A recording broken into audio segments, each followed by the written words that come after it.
she's telepathic. Call it black girl magic. Yeah, she scares the government. Deja vu a tough man. We go missing by the hundreds. The camera loves us, Oscar doesn't. They want us in the kitchen. All night long, let me see that song. Ladies, that don't. What's poppin', YouTube? I'm back with another video. As you can see, I have my twist out popping right now, and I'm waiting for my edges to set, so y'all just gonna have to hold on for a minute. But I have a video for y'all, and guess who's here? My mommy's here, so stay tuned. So I'm like sitting around here waiting for my mama. She said that she's here, and yeah, I'm so excited to see mama. Yeah, I think this is my mama. Look at her recording shit.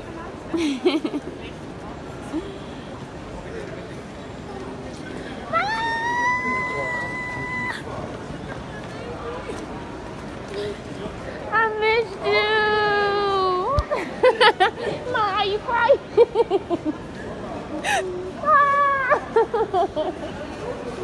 Come on.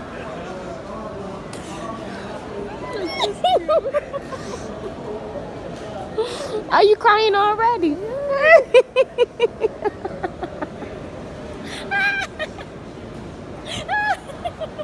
So bad. I missed you. And guess who's with me? Me. It's my mom. And so she wants to talk about her experiences. We went to Joburg. We went to the village for a week for both Joburg and the village. And yeah, so she's been through a lot. She's put me through a lot. And Joburg was amazing. I loved it. I loved the experience. I loved the fact that it was so contemporary. I was surprised about how American it was. I didn't think that it would be that American. I thought I would see a whole lot more culture, but I did see a lot of culture in the art. It was live. Joburg was live. Okay, so some of my favorite spots was, of course, the Apartheid Museum. I love that. I love Nelson Mandela Square and taking pictures. You know, you had to fight for a picture spot. These chicks was ruthless up here. The tourists was fighting over a spot. There's a line here. There ain't no line. we met some other Black Americans, and it was real clear that they was Black Americans. I mean, it was really, really clear. Excuse me, there's a line here. I was like, okay, sister. I said, you know what? Just take my picture right here. I don't even care about that. I'm cool with this. I was like, nah, you getting this picture today. Since she want to make up a line. I got the picture. It was a nice picture though. So one of my other favorite spots, there's two restaurants down in what is it? Mabane. These two places you have to go. You have to go to Raviolis and get these mussels. I flipped that mussel upside down and licked the inside of it. That's how good it was. It was good. The sauce is everything. The lamb chops are good at Pata Pata, and they have lots of traditional foods. Connie had the oxtails, street vendors at everything. What? I harassed this one guy, Samuel, for 3 days trying to get, what was I trying to get? Oh, this painting. This painting. See? It's crazy. I was like, the first day I ran him down the street. Let me have that painting. For $20. I think she had $20. 200 rand. 200 rand. I had 200 rand. 200 rand. He was like, well, it's about $20.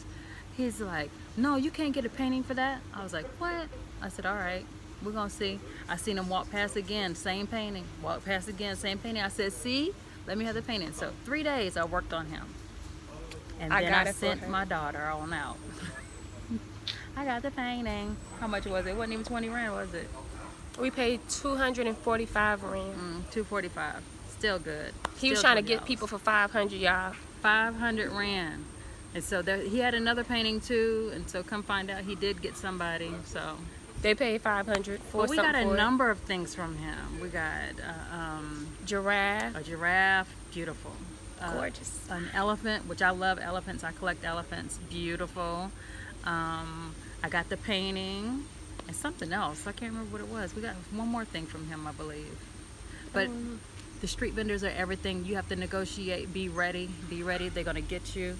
If you Always don't get have them, your cash ready and be like, this is all I got. this is all I got. Take Separate it or that leave money. it. We had like 20 Rand here, 300 Rand there, 40 Rand here. It was like we had it in all our pockets all over the place. And so that way you're able to quickly negotiate. You got to just remember where your money is. This is all I got. I have to go to the ATM. They'd be like, okay, come on. We also found the leather shop down there. We bought some nice shoes. Some nice shoes. I'm like, dang, these is nice. I ain't never had no gladiators before because I couldn't never find, you know, the right ones to fit my skinny ankle. But in this leather shop, They make the shoes right there on the spot. I mean, tailor it to your ankles, fits just right. They cut the leather right on your leg. They buckle it, make the holes for you, everything right there on the spot. They have everything, blankets, material, animal skin that you could just like lay it down. Forget a bear fur, you need a gazelle on the ground. You a hear me? zebra. A zebra across the couch. Get you some cheetah. Cheetah. Leopard, whatever On a it was. headboard. What?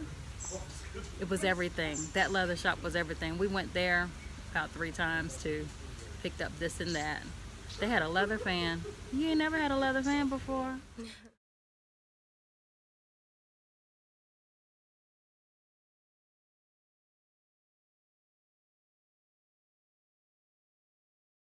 All right, so you already know the best way to get around South Africa is by taxi, and that's how it works. So when we were going from Joburg to the village, this was my mom's first time on the taxi, and she about had a fit.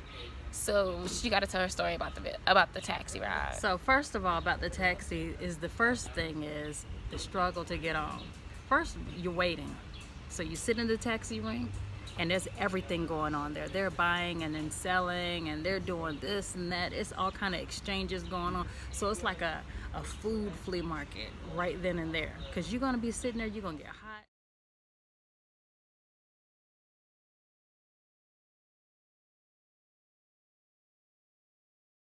So they're selling these cool times, which are these little bags of ices in a bag.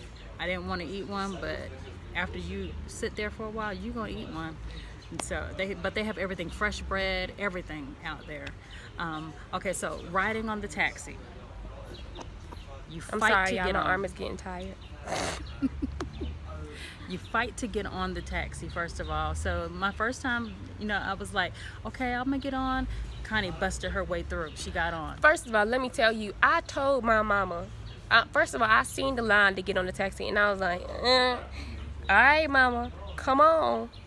She wanted to play around at the door, thinking that everybody was going to just let, you know. I was in the front, so I wasn't concerned. There is no formal line to getting on the taxi. Is you get on how you get on. And so there was a guy in there, he had some like crutches and things, and so I was like, oh, you know, let me let him on, you know, he's got crutches. So he kind of like, you know, stepped on my foot with the crutches, but it's okay, he got on. I was like, all right, that's fine, I ain't worried about it. And then there was a grandma next to me, or a go-go, she's next to me. I said, I can't, you know, bust my way. I said, let grandma on. So she bust her way through to me. So by the time I got on there, the taxi was full. I kept counting. Nothing, not a seat left. Connie sitting in the back. I'm thinking this chick done saved me a seat. No, she didn't save me a seat. it wasn't a seat to save. Put the bag down. Let my mama sitting right here. That's what the girls told me when I tried to sit down. She was like, It wasn't a seat to save. The thing is, if she would have got on before the grandpa, then she would have had a seat. That was the only seat left. My American, whatever, niceness would not allow me to push a man with crutches and a go-go. That's just against everything. I just can't do it. And they pushed her. The next taxi came, we had to get off. Well, Connie had to get off. I never got on. The next taxi came, and I'm ashamed to say, I pushed the grandpa. She pushed me first, and I chicken winged her. I was like, Now we're on this taxi, and it's hot. So I sit next to the window, push the window open so the breeze will blow through there. The window's open. As soon as the taxi starts moving, shut the windows because they don't like the wind in their face. What? Girl, I was losing consciousness on that thing. Straight up coma. Wake up, coma. I only woke up when Connie opened up the windows. It's hot as a mug on there. It is not for the weak. It is hot. Like, they don't play that. You sit there with the windows closed. So when we got on the taxi to Pretoria, I made sure I got me a window seat so I can get a little crack in my face, because I don't play that. It be too hot on the taxi, and they reach up and push it. They don't care. They'll reach push up it back and push close, it. and then I'll crank mine a little bit, about this wide, just so I can get the breeze in my face only, and forget about everybody else in the bag. So the village is a beautiful place. It has beautiful landscape, and the sounds are soothing, and everything's calm, and everything's really nice. It's the most beautiful, calming place. Now, so since it's so calm, you stay up, and then when the sun goes down, everything's done. You go to sleep. So we go to sleep, and my first night there, I was kind of, you know, a little nervous. One, I don't like being in the complete darkness. I don't live in the country. I don't live where there's no street lights or anything like that, and so being in complete darkness, just the light of the moon and the stars, it's not enough night light for me. So the light is on. Plus, you know, Connie has had an experience with the bats. So if it's dark in there, the bats are creeping little cracks in the ceiling or whatever, cracks in the walls, little holes, whatever. They come on in. And so I was, you know, conscious of that. Just conscious. Stay conscious. And so everybody sleep, Connie sleep, I'm asleep, and I hear this thump.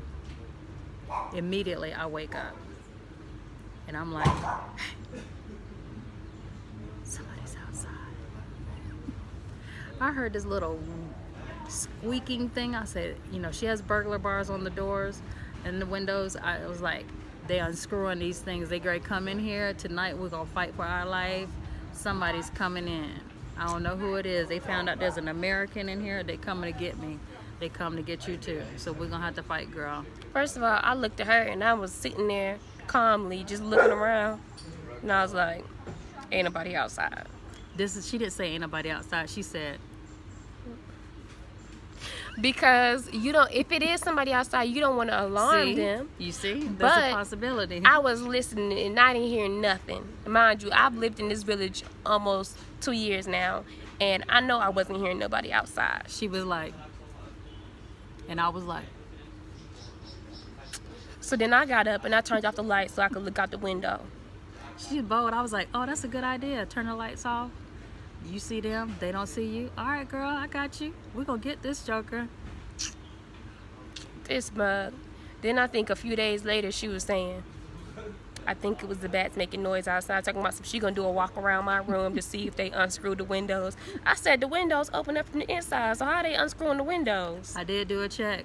I checked. It wasn't nothing I out checked there. all those screws. I told her that she So heard they've been loosening it the whole time. You didn't even know it. I told her that she heard a bug hit the door, a big bug or something. Oh, the bugs are huge. And then she heard the bat squeaking, making noises outside the room. The bugs are size of baby shoes. No, they not. Yes, they they are baby shoes. Yes, they are. They're not that big. Yeah, and they're loud. They can walk. They got footsteps. If you got a footstep and you a bug, you big. I can hear them walking. Shame. So also in the village, there's amazing people. I love the people there. They were so nice. All the go-go's were nice. The children were nice. Everybody was so curious. I went down the street walking and got my hair done and got my hair braided. These are my first box braids I ever had. I never would get any box braids or anything like that, but I got these. From Mama Nipia in the village. She always does my hair. And she did an excellent job. So at first, you know, everybody was like, I didn't want to get my hair braided because I was scared it was going to hurt.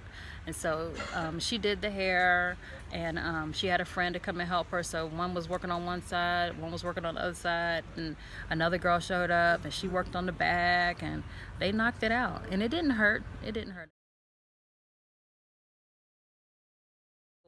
All the go-go's, everybody that we passed in the village, everybody was so excited. We went to the famous Kate's house. That's what I call her, the famous Kate.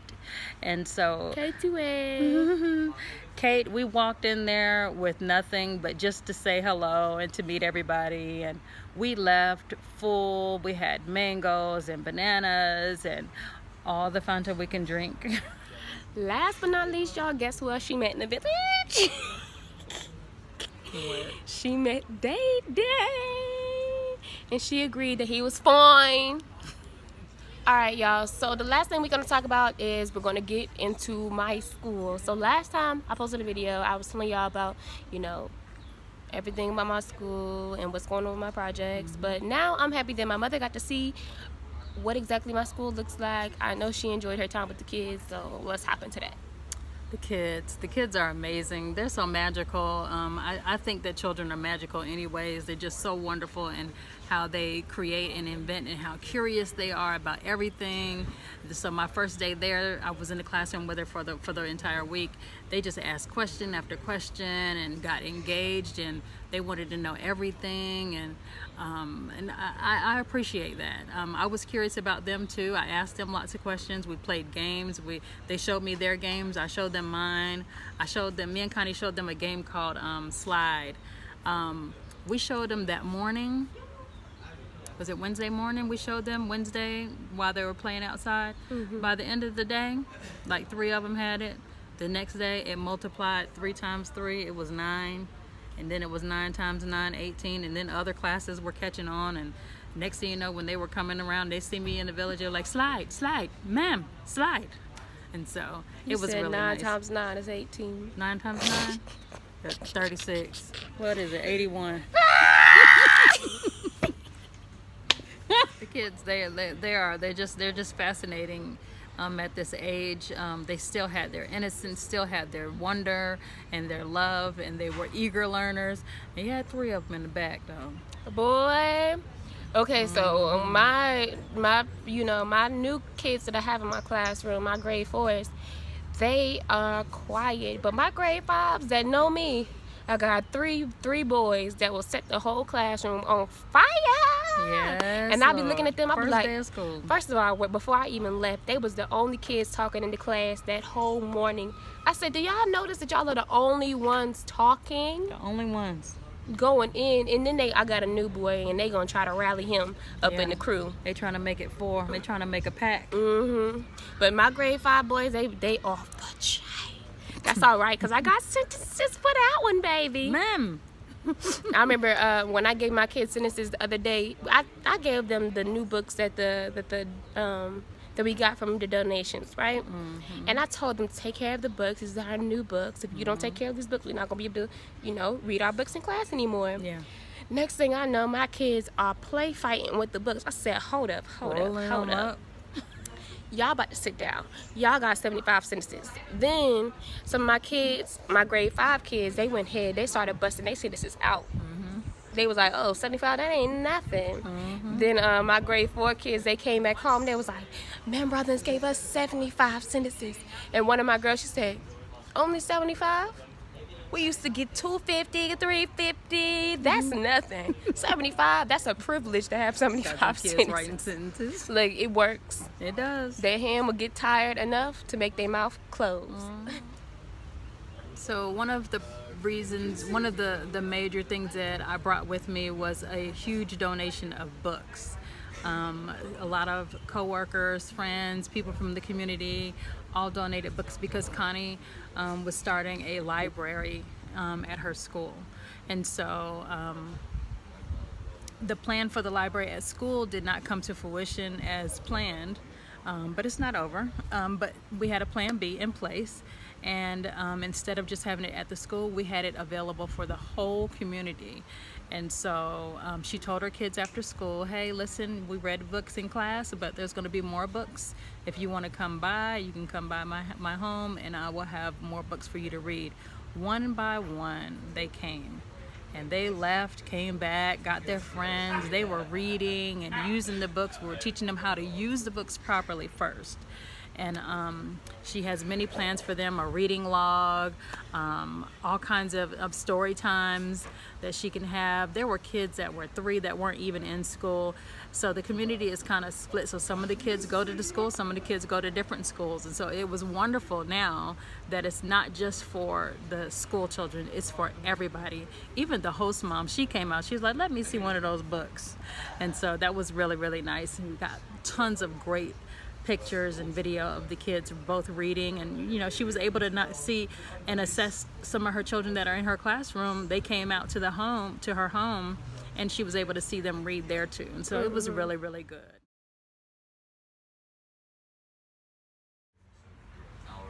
So the main reason I came out here is because for the first time in my life, I had not seen my daughter in over a year, well over a year, almost a year and a half, if not more. And so I was super excited for the opportunity to be able to see her, not only just to see her, but see her in this element. She has definitely grown and become a woman that I am so honored and proud to say that that's my daughter. But it's just so exciting to see her coming to the airport and her picking me up and showing me all the things that she's done, how well she has integrated with the community that she's with, how wonderfully she orchestrates her teaching strategies and her classroom management systems. It's something to be proud of as a mom, but at the same time, I'm sure she's super proud of the work that she's done. The community loves her. And I'm, you know, when I was in America, I'm worried that she's alone, or that she's not just missing her family, but doesn't have family there. When I got here, I realized the village has become her family like no other before, maybe even equal to what she has at home, because she has just become part of them and they become part of her. It's going to be a sad day for her to leave. I mean, she cried hard leaving out of fear. That's how I'm going to be looking funeral at it. cry. Yeah, I had one too. But it's going to be a sad day, but I'm so proud of her and the work that she's done. I hope to goodness you have enjoyed her videos and the ones that are going to come so far. It's been an amazing experience.